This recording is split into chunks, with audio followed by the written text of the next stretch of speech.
Craig Macfarlane has been totally blind since the age of 2. He is one of the most celebrated totally blind athletes. He has participated in a variety of sports, including track and field and snow skiing, to name a few. He now is an inspirational speaker, inspiring others to find their flame and to live despite their challenges. What caused you to go blind at the age of 2 or by the age of 2? You know, that's a great question, Alexandra. When I was 2 years old, living just outside of Sault Ste. Marie, Ontario, Canada, which is above the Upper Peninsula of Michigan, I was playing in the backyard with my brother and a couple of friends, and they got their hands on a striker, which is predominantly used for lighting a welding torch. They were tossing it around, as kids will do, and it accidentally hit the inside of my left eye. Within 6 weeks, I developed a rare eye disease known as sympathetic ophthalmia, which left me totally blind. So I spent many, many months in Sick Children's Hospital in Toronto, several hundred miles away from home. And that's really how it happened. Just one of those freak accidents. And I suppose if something that traumatic is going to happen to you, I've always felt very blessed that it happened at a young age, because I don't really remember having vision. And so my adjustment period wasn't nearly. I always say it was more traumatic for my parents than it was for me. Right. No, of course. And you were, just 2, so you didn't really, you didn't really know much or probably even remember. I mean, you telling me about your situation and your disorder. I mean, your parents told you, quote unquote.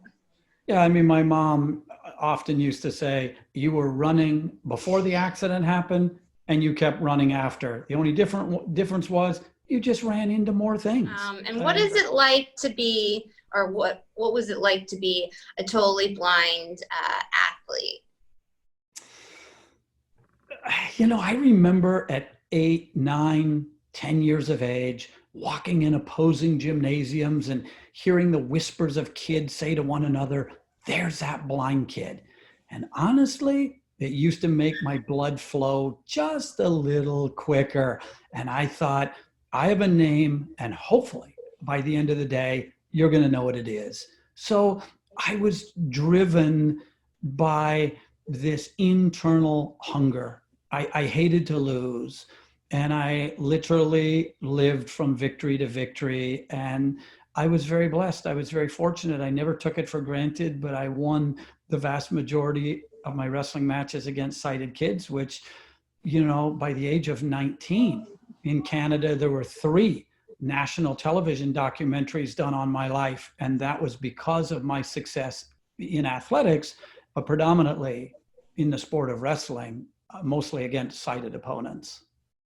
Oh, okay. And so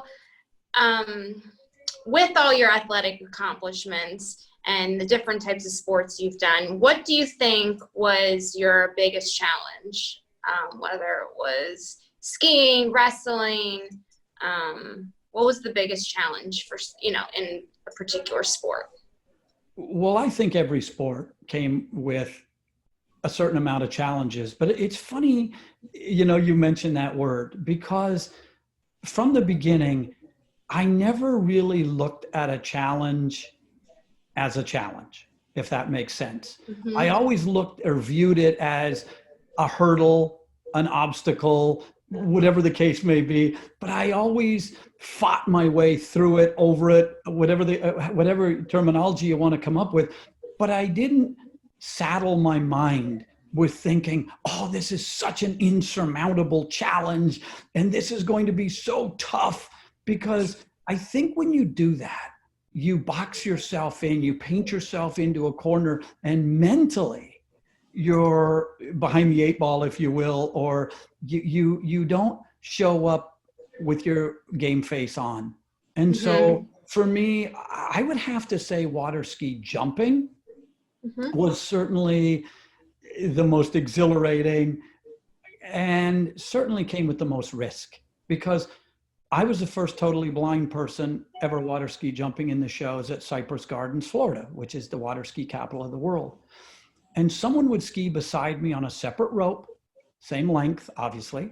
They'd give me that 3, 2, 1 countdown, line me up to the jump, and then it was happy landings. You were on your own from that point forward. And no two jumps were ever the same. The wind conditions, water conditions, boat speed, occasionally we'd get relaxed and he'd forget to count me down, and it's like, oh, we're here. And so I had some unceremonious landings, I must admit. They were not all graceful, but I thoroughly enjoyed it. But I just knew that every time I jumped in the shows, there was a certain risk factor to it, especially not having eyesight. Right. No, I mean, absolutely, of course. When you travel, you know, also day-to-day stuff, how do you navigate the world being totally blind? You know, traveling by myself literally has just become a way of life. Mm-hmm. But you think about how many people I come in contact with just in a normal day. You get dropped off at the airport, someone will escort you through security, another person, a gate agent will walk you onto the plane, a flight attendant will give you a briefing and walk you off a plane. I'm a diamond on Delta, so frequently transferring planes in Atlanta where you get handed to another meet and assist person to take you to your next plane, and the process goes on and on and on, all the way to get to your hotel. A bellman or someone from the front desk will walk you upstairs. And I have 3 standard questions when I check into a hotel. I want to know how to work the air conditioning control. Being a good Canadian, or at least growing up in Canada, I like it a little cool. And invariably, they're never the same shape, or the buttons are never in the same place. Secondly, I want to know the TV remote, because have you ever noticed these new TVs, you hit the power button, and a lot of times in a hotel, it will take you to a main menu. Well, if you don't have eyesight, that doesn't do me a whole lot of good. Right. And then thirdly, but most importantly, I want to know the difference between the shampoo bottle and the conditioner bottle. Have you ever noticed they feel identical for the most part? And when I forget to ask, that's when I end up with hand lotion in my hair the following morning, because that bottle feels the same too. So those are just a few of the quick little questions I have when I'm in a hotel. But other than that, I navigate my way around, you know, reasonably well. Of course, if you need assistance, people are there to help you. But I've never really had a problem. Once again, I think if you have a certain belief in yourself, a certain amount of confidence in what it is you're doing, trust in people, and of course you need to know who to trust, but trust in people. And I, you know, stay the majority of the time at Marriott hotels. So there's a marvelous group of folks at these hotels that are willing to help when necessary. And the same on Delta Airlines. I've never had an issue, just amazing employees that are always willing to go above and beyond when needed. And that's why I always tease myself that, or remind myself that I'm spoiled when I'm on the road. And so I don't look at it ever as a burden, but I also will say one thing: you have to have patience, because when I get off an airplane, maybe the person's not there to walk me to the next gate or to walk me out to curbside. And so you have to be patient. I've collected a variety of phone numbers in various hubs like Atlanta, Detroit, Minneapolis, Salt Lake City, et cetera, on Delta, so I can phone ahead to see if some of the folks I know are working. But again, you just have to have a certain degree of self-confidence, self-esteem, and belief. And when you do, awesome things happen. Right. So you've learned so much through the years, being an athlete, now, you know, doing more inspirational speaking and so forth. What have you learned, do you think, the most about yourself? And, you know, then, you know, and from what you've learned, what would you have told yourself 10, 20 years ago? Well, I've written a couple of books, and you mentioned sense of humor. The first book was really my life story that came out several years ago called Craig Macfarlane Hasn't Heard of You Either. And that was a funny title book. Former President Bush 41 wrote the foreword, who was a dear friend of mine, he and Barbara, in my life story. Just recently, I released another book called Find Your Flame Through Purpose, Passion, and Sacrifice. And if I've learned anything about myself over the years, I realize that everything really begins with knowing why. And I wrote a chapter about it in Find Your Flame. Because think about it. If you don't know why you're doing something, eventually you'll end up just going through the motions. You'll turn the first speed bump into a mountain of doubt, and you'll probably give up and walk away.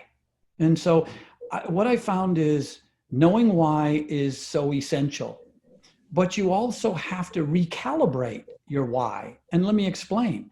What's important to you today, as you become more successful in your career, maybe 2, 3, 4 years from now, you have to move the goalposts. You have to recalibrate that why, because now you want to up it. Now you want to strive for something else. And I've always been driven by that throughout my life. I've never been a complacent person. I never settle.